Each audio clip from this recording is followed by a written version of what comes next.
My name is Sharon Bhagwan-Rolls. I'm the regional representative of the Shifting the Power Coalition. I'm based at our regional hub in Suva, Fiji Islands. My role really is to support our 23 focal points, our 13 Pacific Island women leaders, to connect across the wider Pacific Island feminist movement, to really look at how we can better drive accountability to women's rights, to gender equality, to disability rights, to young women's participation, LGBTQ inclusion. And that basically means ensuring that disaster risk reduction systems, in fact, the whole disaster management cycle, the resilience planning is really inclusive. So that means being able to create spaces at the tables, at the subnational, national level, and of course the regional level, which is where we connect at the regional hub level. And also to look at not just like supporting one or two women's participation, but really driving the understanding that if we want inclusive, accountable disaster risk reduction, it has to be with that diversity of women. So when we talk about accountability and transformative action within the disaster management system in building resilient communities, that requires women's leadership because it's a conduit for inclusion. And inclusion therefore means having that diversity of women in terms of ensuring accountability, particularly to human rights standards at times of disasters or any humanitarian crises. We can't put those aside. What we've been able to see when women are leading is that there is change that happens, and that usually starts in the most basic way, including access to information, to even understand things like weather systems, climate information, as well as also not only where they have to go if there is a disaster, but how to plan the evacuation centers, etc. One example that is really exciting for us as the coalition is the way in which we took the work here in Fiji of Women's Weather Watch, which was something that I co-created during my time at FemLink Pacific, and we were able to share that model in the early days of the Shifting the Power Coalition. That was picked up by our partner organization, our sisters at ActionAid Vanuatu, and we've subsequently seen Women Wet and Weather established in 2019, and then being able to do amazing work with the Women eTalk Talk Together network in Vanuatu and also during the COVID pandemic. That's women leading in looking at how we access technology and information and how we make that relevant to the lives of women and how we can make sure that the information really gets to women on the ground to support their leadership in their communities as well. If you don't have women's leadership, you don't have innovation, you don't have inclusion, and you don't have accountability.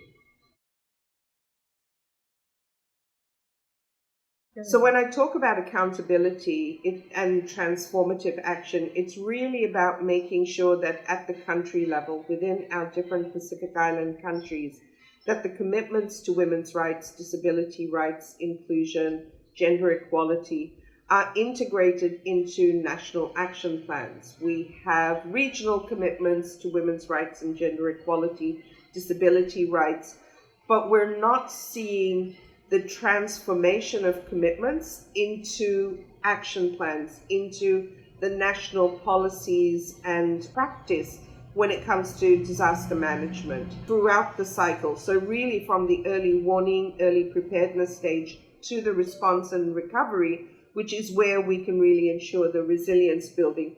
So that's really a barrier because you're starting to have to tug between national women's machineries and NDMOs, and that's very exhausting for anyone, let alone women leaders trying to do the work in their small groups, clubs, and organizations.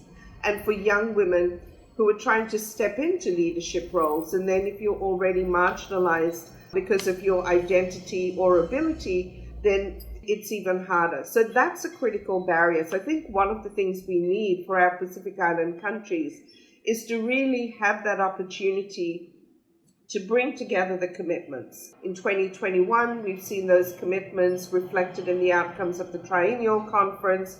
We have the regional framework for resilience development in the Pacific, we've got the national gender action plans, there's CEDAW, etc. It's not the what, it's the how. So I think that's what we have to overcome, is it's not whether we need to be inclusive, etc. That's a given. What is needed is the how. How does this work for rural, coastal, maritime women, women in mountainous regions, young women, women with disabilities, LGBT, etc.? So I think one of the biggest barriers is we think too much about the what and we're not actually getting through to the how. The other barrier is clearly resourcing, dedicated financing, both at the national level in terms of the government machinery to be able to do the work, to be able to sit down and have a cohesive plan that connects to all of their commitments to accountability, equality, and inclusion, and the resourcing for the diversity of the women's rights and feminist movement to bring the evidence to be able to show this is the how. So financing really needs to be addressed in a way that there's equitable resources given to government agencies to be able to do the work, to be able to understand that women are not just providing a nice community package of activities, but actually have the innovation, have the ideas, etc. So at all levels of decision making. And then the dedicated and what we call feminist financing, which is something that we do as the coalition to ensure that resources reach women when, how, and where they need it. And we've seen that in the midst of crisis situations, whether it's been TC Yasa or other cyclones in the more recent past, as well as during the COVID pandemic. So I think equitable financing and the roles that intermediaries play, whether they're the UN agencies helping governments, or whether it's women's rights coalitions and organizations like our own, as the Shifting the Power Coalition, to get the resources to the women and help them plan, learn, and shift the power. Women's leadership is very diverse. We're doing so many different things, just as we learned through our coalition partners the different ways in which they've led responses to the volcanic crisis in Tonga this year, the intersecting crises of climate change and COVID, as well as dealing with some very critical issues that often marginalize them, and when they're having to really deal with issues of violence as well. So one is that enabling environment for women to be able to organize and mobilize. That's really important. The other thing I'm really keen for our Pacific Island governments and all technical people working in this area in our region is to recognize that as Pacific Island women, we have been innovative with appropriate, accessible information communication technology that works for us and our communities. And that's why I'm really excited about our Shifting the Power Coalition power systems, because it's actually, one, putting the equipment, the technology into the hands of women that work for them. It's helping them identify ways that they can use technology. And then it's also building collaboration with private sector. The other piece of work within the intergovernmental process is greater coherence. We have so many commitments to gender equality right now, and for small countries like ours facing the biggest impact of the climate crisis, we really need the support of UN agencies and other intergovernmental partners to work with us from the civil society movement to be able to be that conduit with our governments. And this is a critical role also for the regional intergovernmental organizations.